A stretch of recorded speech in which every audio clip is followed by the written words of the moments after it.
Peu importe ce que Dieu vous a dit dans la prophétie, peu importe ce que le Seigneur vous a montré à propos de la nouvelle année, si vous ne démarrez pas à l'année du bon pied, avec le bon élan, avec la bonne prière, vous découvrirez que ce sera pénible. Vous ferez une fausse couche dans l'année parce que vous n'avez pas bien démarré. C'est comme quelqu'un qui veut gravir une colline et vous voulez démarrer en 4e vitesse, vous n'y allez pas. Vous avez la bonne voiture, tout va bien, mais vous démarrez avec la mauvaise vitesse.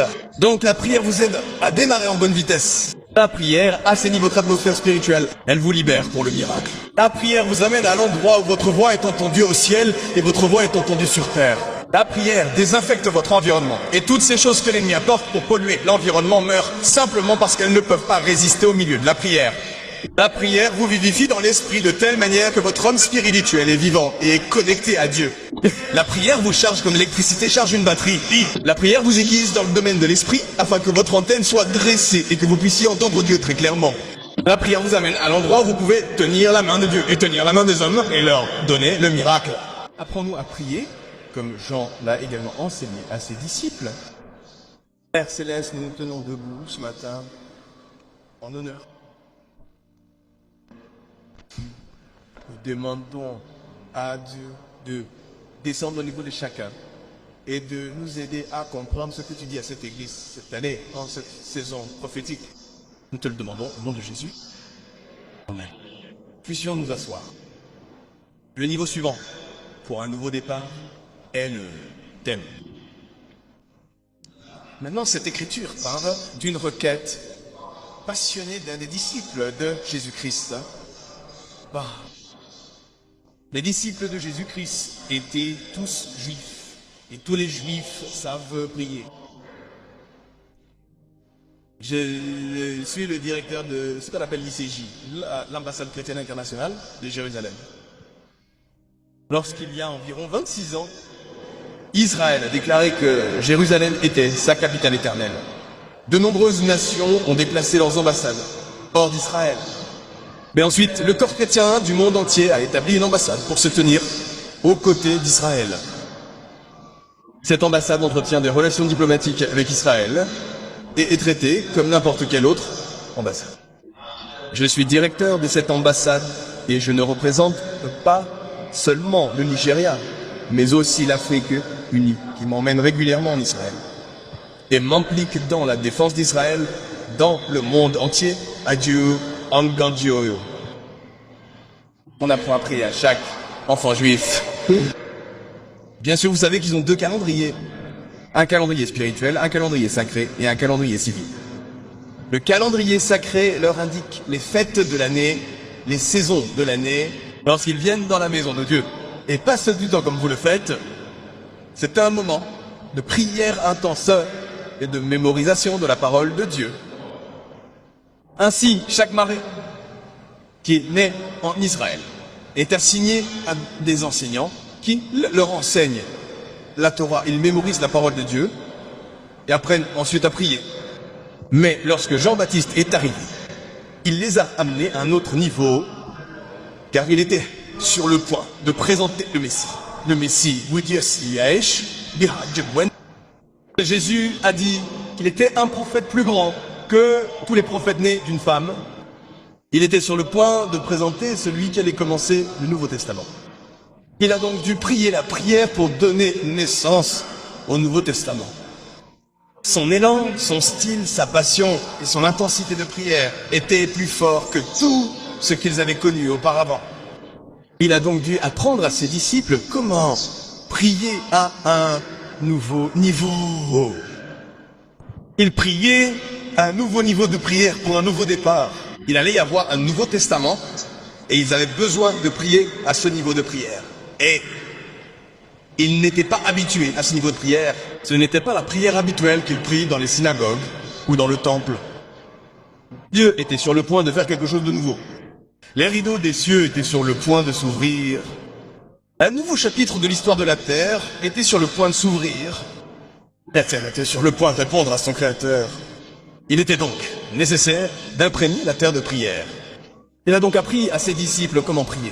Et ces personnes ont commencé à prier dans une autre dimension de prière. Allah. Peu de temps après, Jésus est apparu et Jean-Baptiste dit « Quelqu'un vient On me demande de présenter cette personne qui est tellement plus grande que moi. Même si l'on m'a dit que j'étais la grandeur du prophète, celui qui vient est tellement plus grand que moi que je ne suis pas digne de porter les sandales sales qu'il porte pour errer dans le désert. Je vous baptise d'eau, mais lui vient pour baptiser du Saint-Esprit et de puissance. Je suis un être humain et je m'occupe de choses physiques. Il est surnaturel et il vient avec un baptême surnaturel. Et il parlait de Jésus-Christ. Quand Jésus est apparu sur la scène, cela allait être un autre niveau pour un autre commencement. Maintenant, il a commencé à prier, ce qui a donné l'impression que les disciples de Jésus-Christ, qui étaient les maîtres guerriers de la prière, ne savaient pas ce qu'était la prière.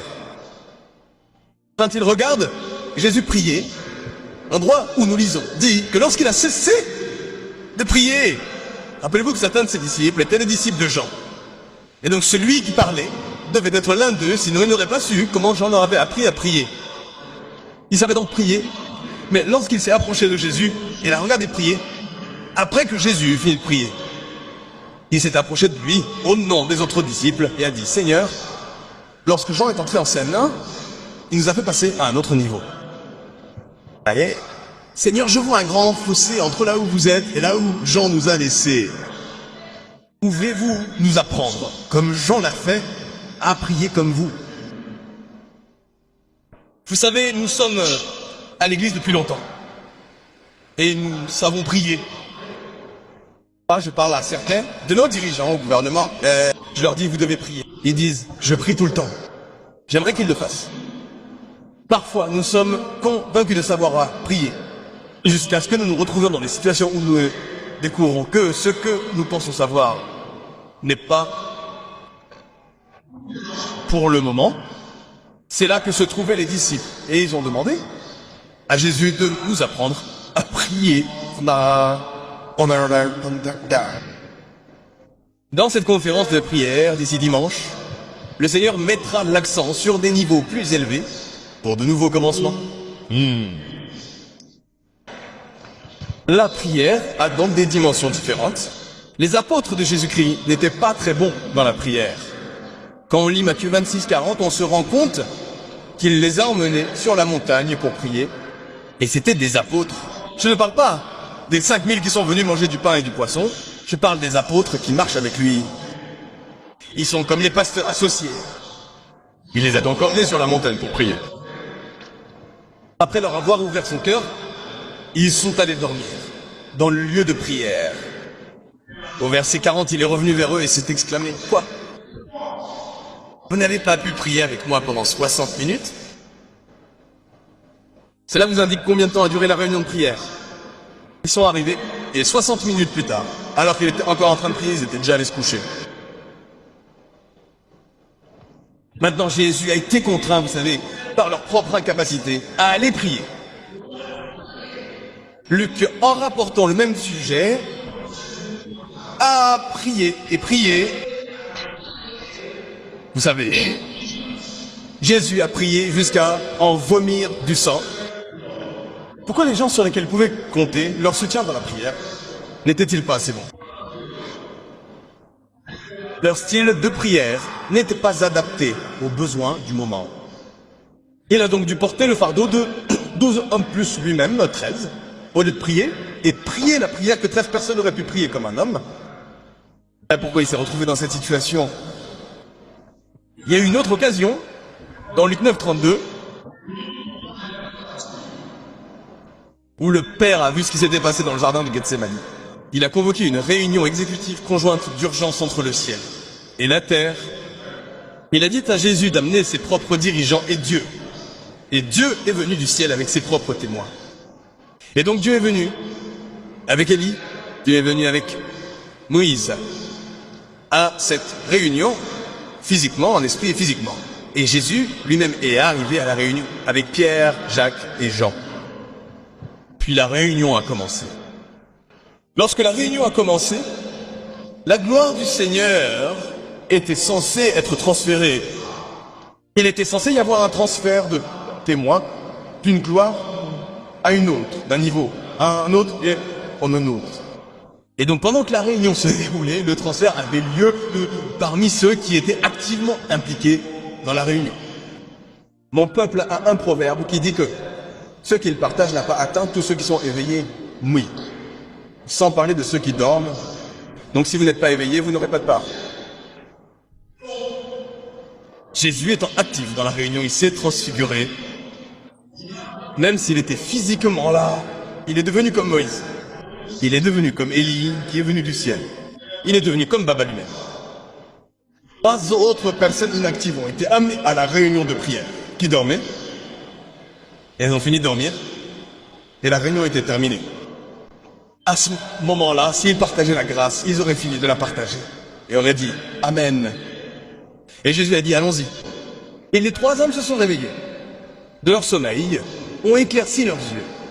Et ont vu Jésus ressemblant à Élie, ressemblant à Moïse. Et ils ont dit « Jésus, Maître, pouvons-nous former un comité de construction et collecter des fonds pour construire 3 cathédrales?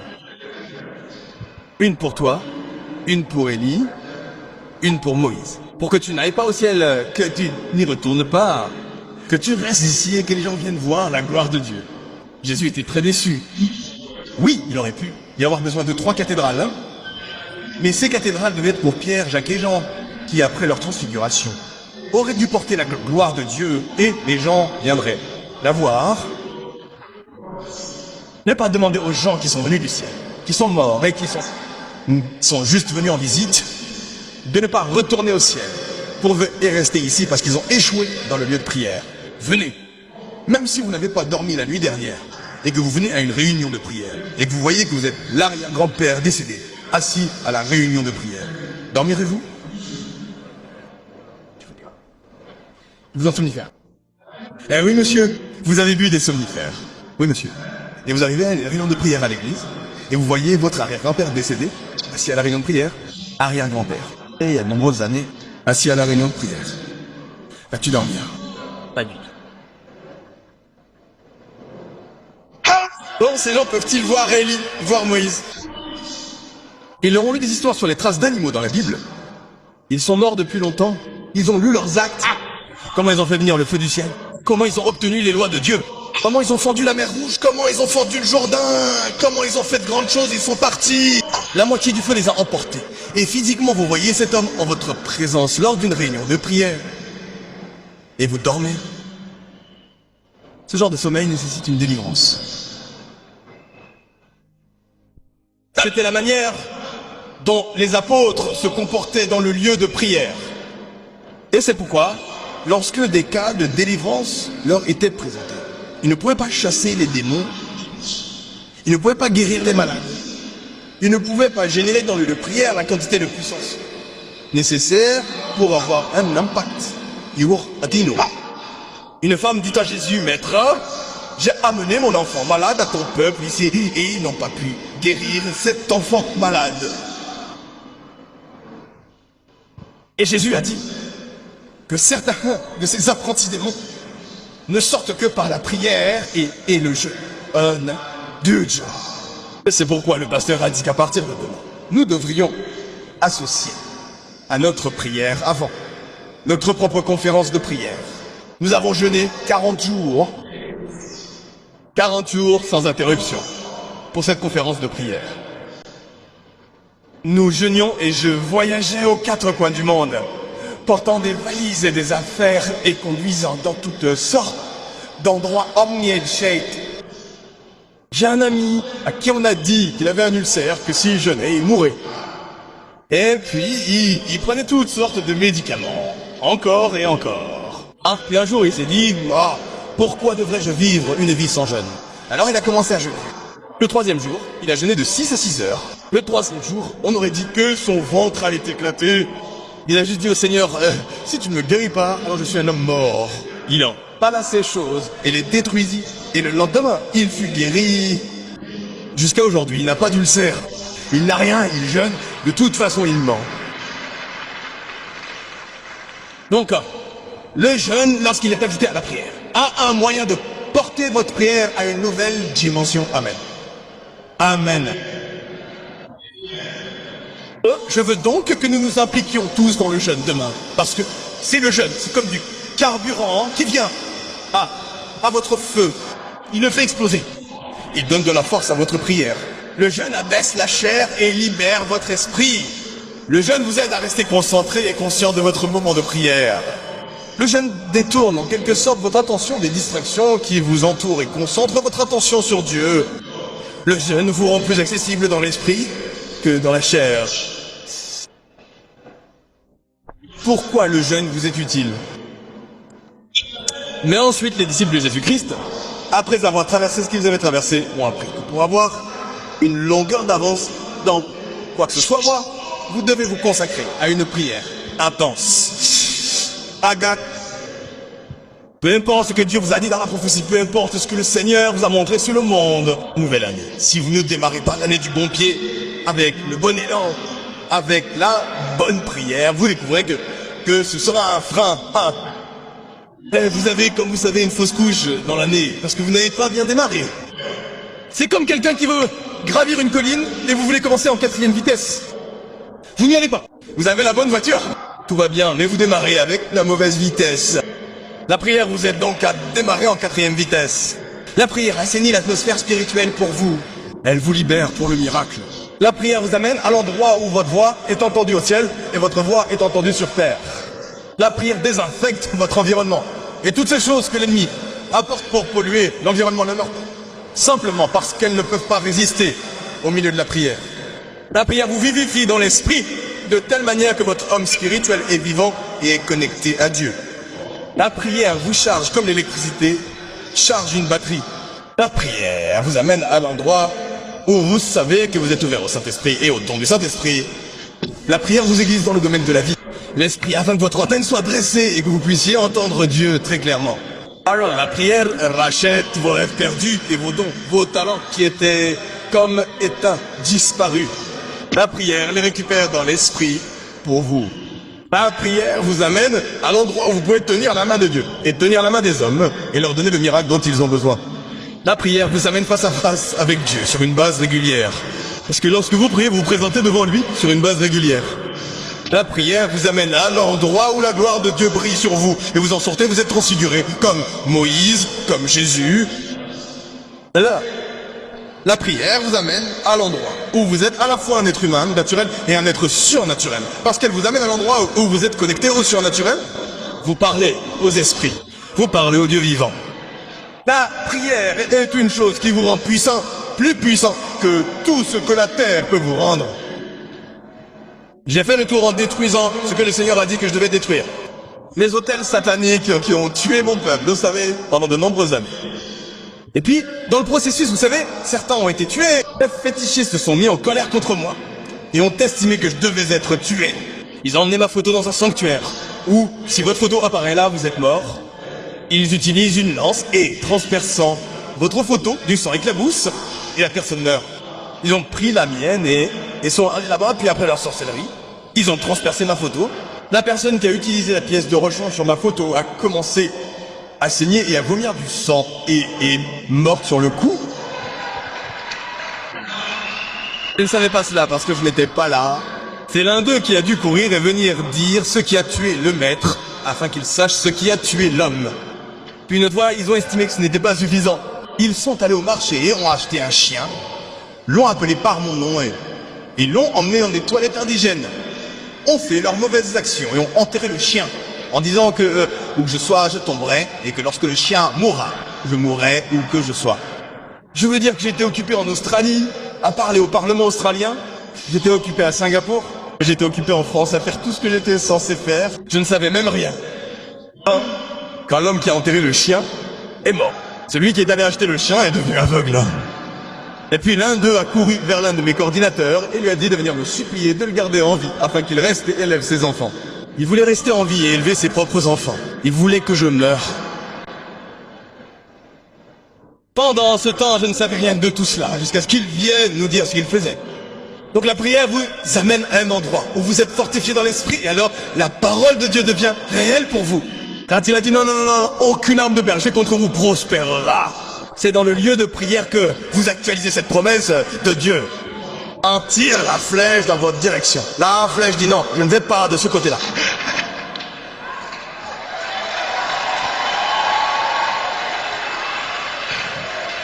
Parce qu'aucune mouche ne peut peindre sur un objet chaud. Quand la mouche s'en va et change la chaleur, elle reviendra. Et donc aucun démon ne s'approchera de votre demeure.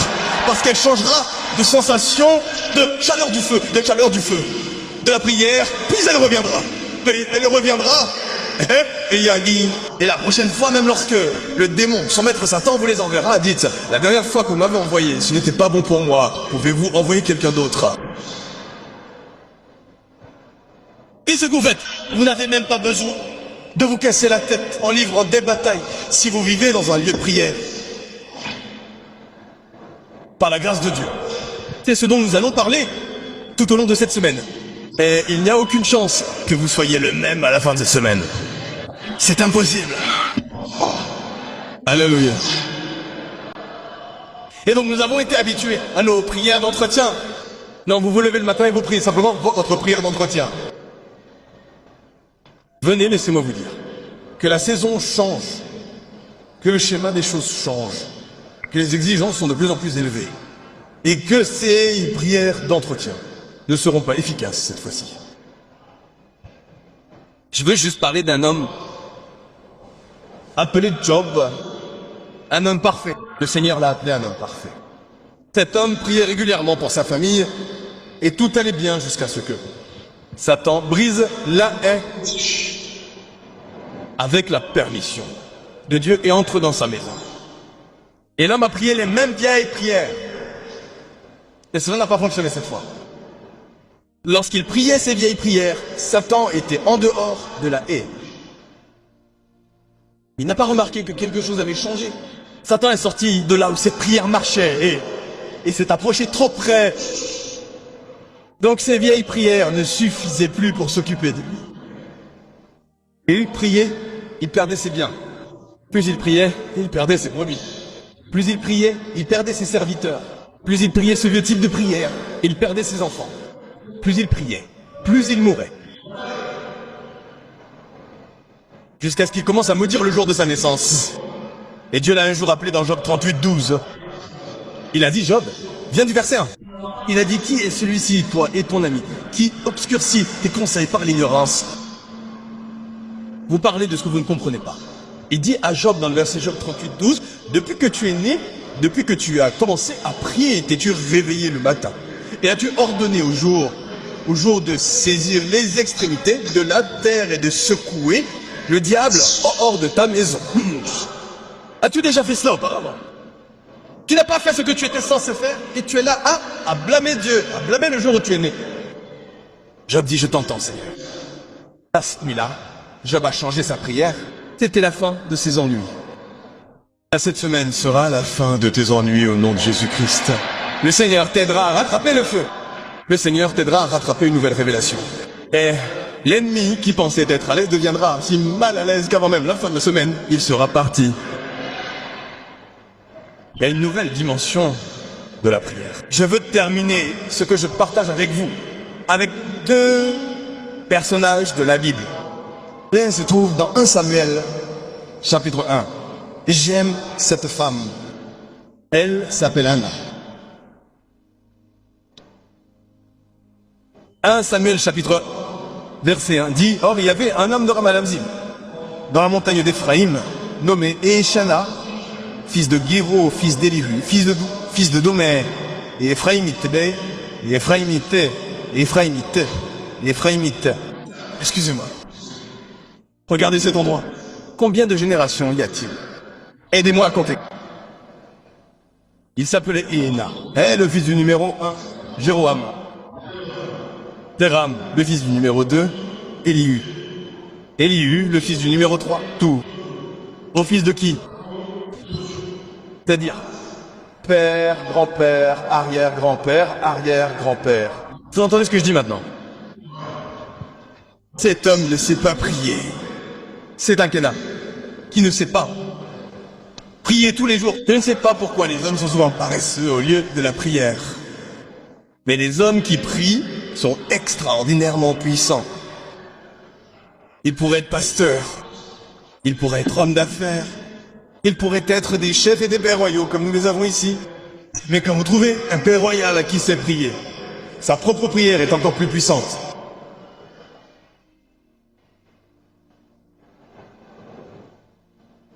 Parce qu'il a la clé du pays. C'est un gardien. Il présente le peuple. Il a un lieu légal pour négocier son destin, celui de ses enfants, vous savez, et celui du peuple qu'il dirige. Il sait prier et se consacre à la prière. Il provoquera des changements incroyables. Anna avait 2 femmes, et l'une était Pina, qui avait tout ce dont elle avait besoin, parce qu'elle n'avait pas de difficulté. Et la raison pour laquelle elle n'avait pas de difficulté était que le diable n'avait pas peur d'elle.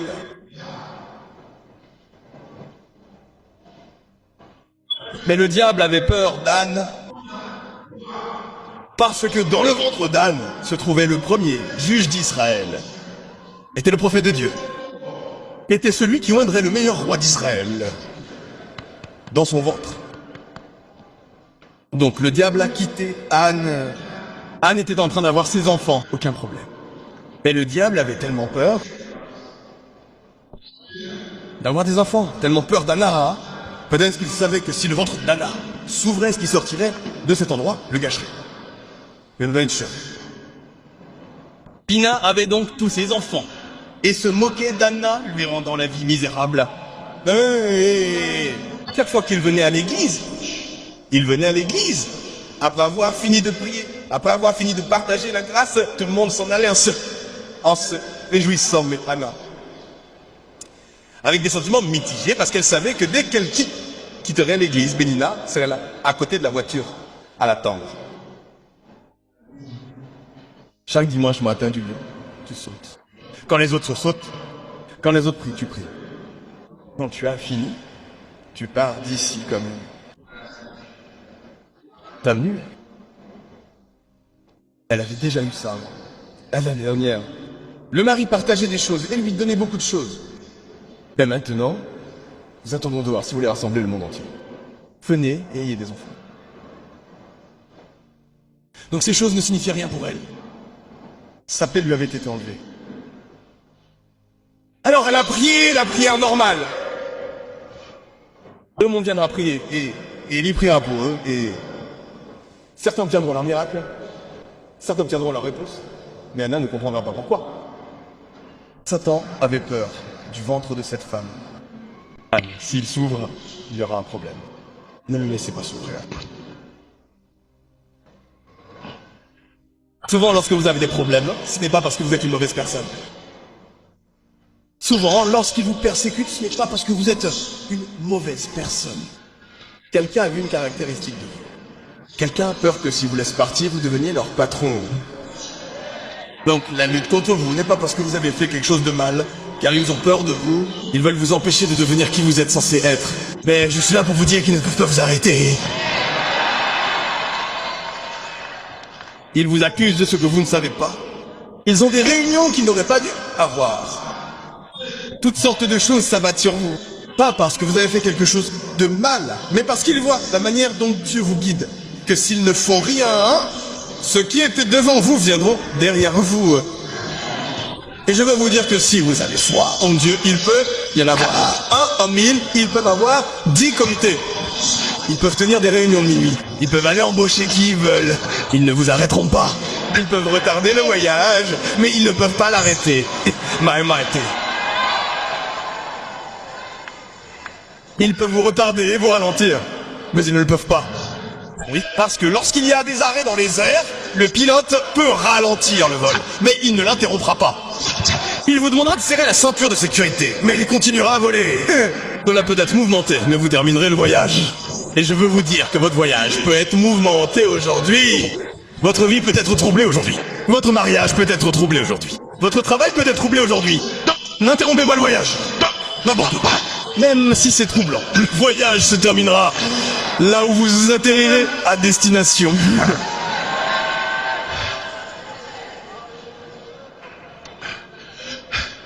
Mais le travail a continué. À la fin de la réunion de Shiloh de cette année-là, Anna s'est adressée à Dieu en prière. Maman a porté la prière à un niveau supérieur. Pour un nouveau départ, Anna s'est dit, je ne vais pas continuer avec mon ancien style de vie. Je ne vais pas continuer à pleurer, à supplier et à être à la merci de quelqu'un d'autre. Je vais avoir un nouveau départ. Et donc, parce que j'ai besoin d'un nouveau départ, je vais porter ma prière à un nouveau niveau. Si vous portez votre prière à un nouveau niveau, vous aurez certainement un nouveau départ. Alomai, elle s'est donc rendue au lieu de prière et a commencé à prier comme jamais auparavant. Anna a invoqué le nom du Seigneur dans l'angoisse du cœur. Lorsqu'elle a invoqué le nom du Seigneur, elle a provoqué Dieu. Vous savez, il y a une façon dont votre enfant pleure. Et vous cuisinez dans la cuisine, vous ne serez pas ému. Et l'enfant continue de pleurer. Vous dites, veux-tu te taire là? Il y a du bruit. L'enfant élèvera la voix et pleurera. Vous arrêterez de cuisiner. Vous serez obligé d'aller porter cet enfant. Qui, nous, les mères, savons comment prendre soin de nos bébés? Combien plus Dieu dans le ciel? Alléluia. Apprécions-le. C'est un Dieu bon. C'est un Dieu bienveillant. C'est un Dieu miséricordieux. C'est un Dieu compatissant. C'est un Dieu de miséricorde. C'est un Dieu qui est touché par votre douleur. C'est un Dieu qui est touché par votre chagrin. Il s'identifie à vous dans ce que vous traversez. Alléluia. Alors Anna est allée à l'autel et est allée au lieu de prière et elle est tombée. Elle ne voulait pas prier, c'est poli. Prière intellectuelle. Dieu Tout-Puissant dans le ciel qui siège sur le trône du cercle arc-en-ciel dont le Fils remplit le temple qui a les 24 vieillards autour de ton trône. Allez, Inda au trône. Ô Père de notre Seigneur et Sauveur Jésus-Christ. Vous savez, il y a des moments où vous avez des problèmes. Vous oubliez la séquence de la prière du Seigneur. Alors, notre Père qui est aux cieux, Amen. Dès que vous avez arrangé ce que vous mémorisez, vous ne connaissez plus. La ligne suivante. Tout ce que vous pouvez dire, c'est de l'aide. Dieu veut que vous soyez original. Il ne veut pas que vous veniez en tant que prototype ou copie. Elle a couru. La réunion était terminée. Il n'y avait pas de changement.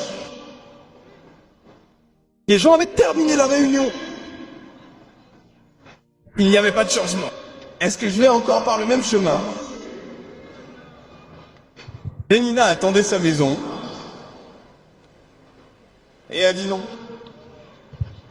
Tout le monde peut y aller. Mais elle est retournée vers Dieu.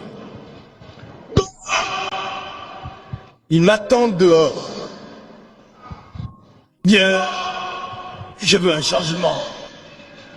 Ils ont changé mon nom maintenant. Et ils m'appellent par un nom moqueur. Comme si j'étais une femme stérile. Ils utilisent mon problème maintenant pour me décrire. Puissiez-vous utiliser mes peines pour me présenter? Père, je veux un changement de statut.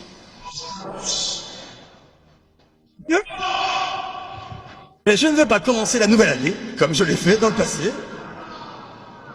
Vas-y. Et le vieil homme, Élie, est venu vers toi et a dit, Madame, personne ne prie comme toi. Il a dit, non monsieur, je ne suis pas ivre. Je porte ma prière au niveau supérieur. Parce qu'au niveau où j'en suis, je n'ai vu aucun changement. Je dois chauffer cette eau jusqu'à un niveau d'ébullition où soit le haut de la bouilloire va exploser tout seul, soit quelque chose va se passer. Soit quelque chose va se passer. Mais pour ne plus rester ici, que Dieu vous vienne en aide. Jusqu'à ce que le Père Céleste dise, Anne, que veux-tu? Et elle a dit, tout ce que tu as retenu, donne-moi tout. Et à ce moment-là, la clé qui avait servi à verrouiller son ventre fut donnée à l'un des anges. Et ils dirent, « Madame, vous avez prévalu dans le lieu de prière. Voici votre clé. » Quand elle l'a reçue, elle s'est levée de son lieu de prière. Et la Bible dit que son visage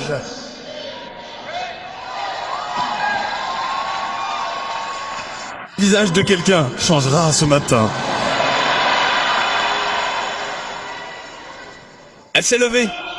Elle savait que tout était terminé. Le siège était terminé. Les reproches étaient terminés. Les limitations étaient terminées. La baronne était terminée. Vous savez ce qui s'est passé? Elle a conçu ce dont le diable avait peur.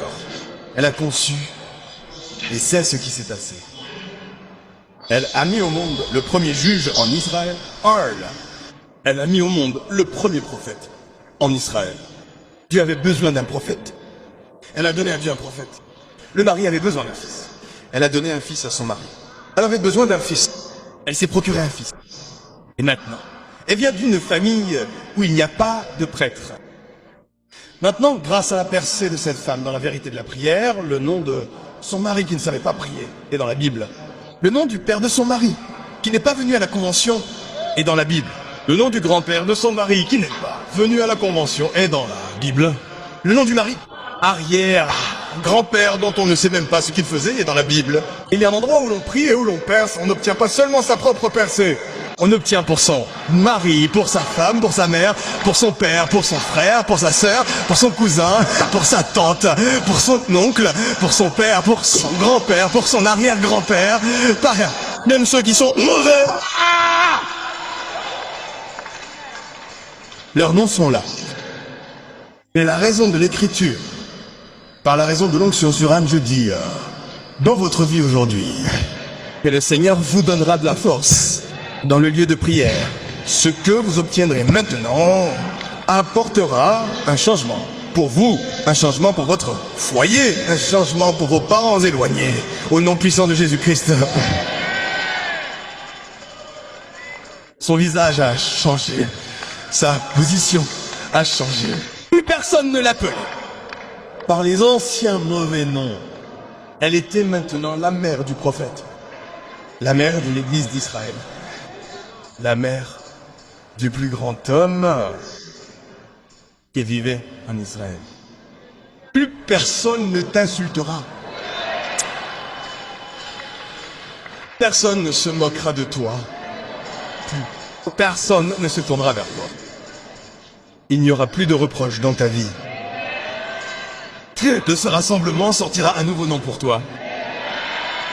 Ceux qui t'ont harcelé viendront célébrer avec toi. Ils se battront pour être membres du comité de Thanksgiving.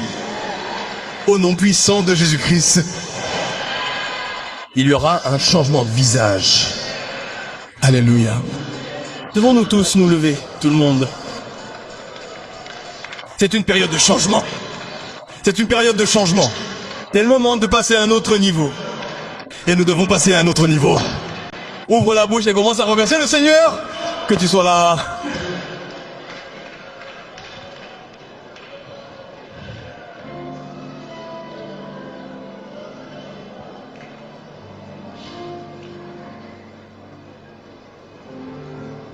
Je suis un créateur.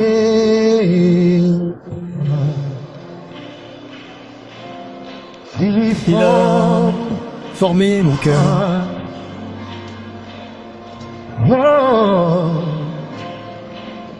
Avant même que les temps ne commencent. La vie était en ses mains. Et alors je sais qu'il connaît mon nom. Oh, il le sait. Il connaît chacune de mes chutes. Il voit chacune de ces chutes.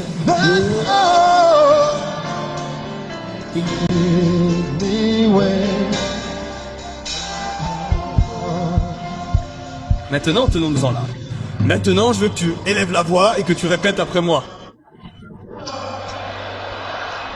Ce matin, au début de cette conférence de prière, et j'ai fait le choix d'élever ma vie de prière à un niveau supérieur.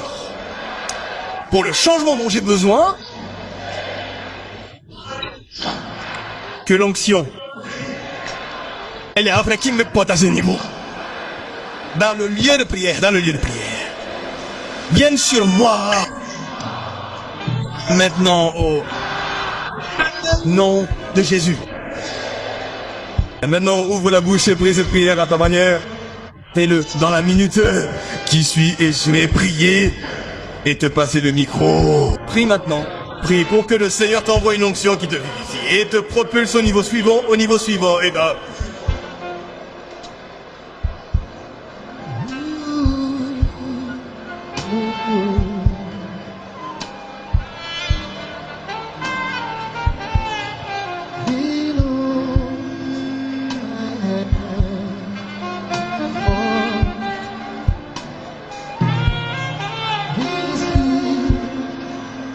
Ce sont des larmes que je verse.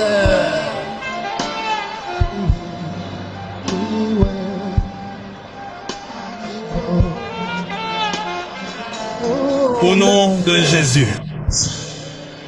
Père, nous te remercions pour aujourd'hui. C'est le début de notre rassemblement de prière cette année. Et nous te remercions, Seigneur, parce que tu as changé le visage d'Anne dans le lieu de prière, Tu as changé son destin et enlevé son opprobre dans le lieu de prière. Tu as apporté les noms de son mari, de son père, de son grand-père, de son arrière-grand-père dans la Bible parce qu'elle a prié. Tu as donné un juge. Vivant. Tu leur as donné un prophète. Parce qu'il y avait une femme appelée Anne qui priait.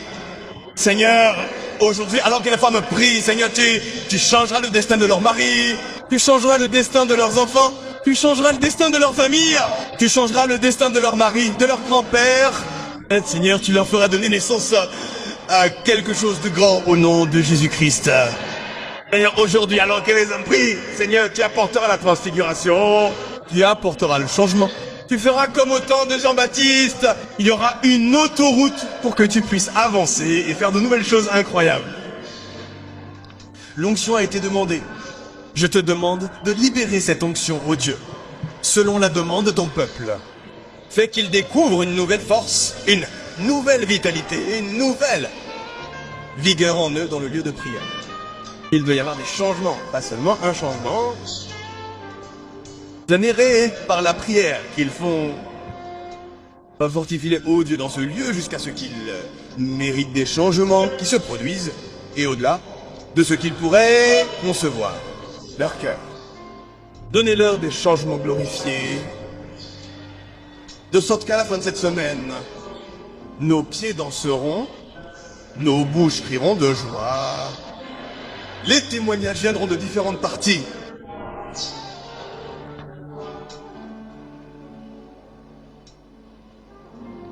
Il y a 2 familles ici.